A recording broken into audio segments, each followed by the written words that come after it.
Soso gloso sodo. Elolé. Combien de décennies encore pour sortir les Togolais des griffes du tyran?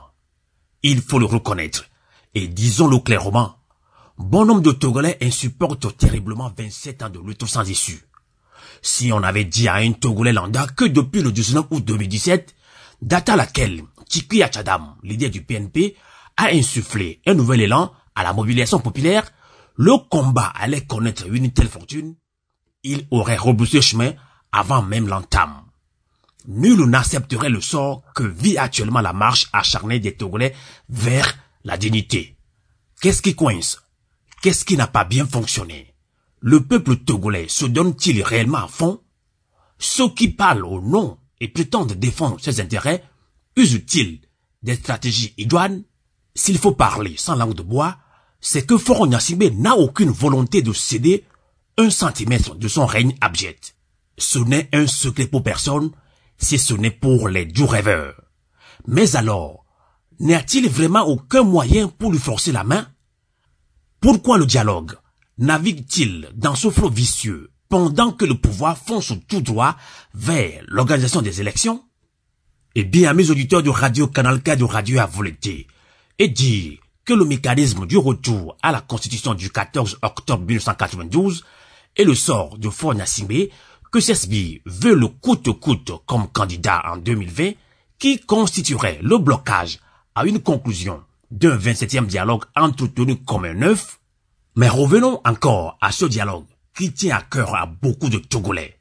Il était censé permettre une résolution pacifique de cette interminable crise qui ne cesse de faire couler le sang innocent par le fait de cette armée partisane qui refuse d'entendre raison. Interrogé sur le mécanisme à suivre pour retourner à la Constitution de 1992, la coalition des 14, entre autres propositions, indique la possibilité des réformes constitutionnelles avec le rétablissement de l'article 59 de la Constitution actuelle, avec l'alinéa portant l'expression qui fâche, je cite, « En aucun cas, nul ne peut exercer plus de 2 mandats. » Aussi simple que racler la gorge. Que veulent au juste Faure Gnassingbé et son RPT unir qui ont atteint la ménopause de leur bonne action à la tête du pays?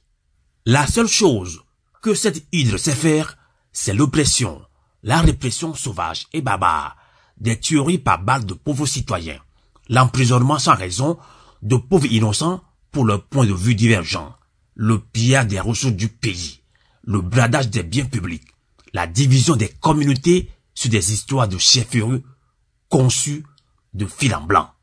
Peuple togolais, il est bien vrai que la communauté internationale ne lèvera pas le petit doigt pour nous sortir des griffes de Faure Gnassingbé et consorts.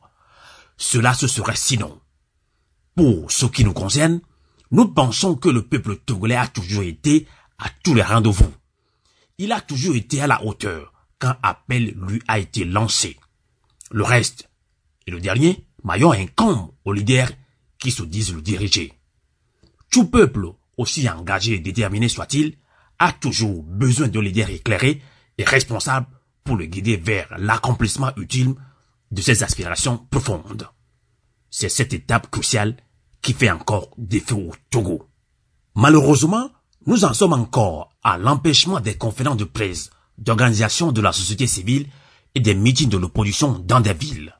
Face à ces abus de pouvoir, finalement moqueurs, on n'entend que des jérémiades insoutenables des concernés, alors que cela fait des décennies que ces genres d'agissements du pouvoir sont d'une prévisibilité effarante. La vraie question qui vaille, et la seule, c'est tandis que l'opposition a le peuple méritant, est-ce que le peuple togolais a les leaders qu'il mérite? Que chaque leader essaie à son âme et conscience de répondre à cette question. Il convient donc de tout ce qui précède que la CEDEAO accompagne le peuple togolais dans son désir ardent d'alternance et de changement. Nous refusons qu'on fasse croire que c'est une crise entre une opposition et un pouvoir. Non, non et non.